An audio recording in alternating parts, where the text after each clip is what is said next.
اللہ پاک قرآن کے وئی انما الخمر والمیسر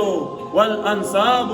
والازلام رجس من عمل شیطان فاجتنبوه. اے خلقا قرآن چتا تسوائی رب ذوالجلال دا او یو میندو نخپل بنده سره زیاته مینه کوي، د سلو میندو نم خپل بنده سره زیاته مینه کوي چې رب ذوالجلال درته وایي چې په جواری کې ګټه نشته او په جواری کې ګټه نشته نو قربان شمه ګټه پکې نشته، په دې کې سراسر توان دی، ټینشن دی دماغي او همدارنګې بیماری دي او دشمنۍ دي، دې کې څونه ځان وساتئ نو تاسو جی په وخت باندې اوده کېږه چې بیا زبردست پاسې. کافرانو په خپلو کتابونو کې دا لیکلې ده چې هغوی وایي چې مسلمانان تاسو ګورئ چې کله دوی د جمعې لمونځ او د سهارې لمونځ یو برابري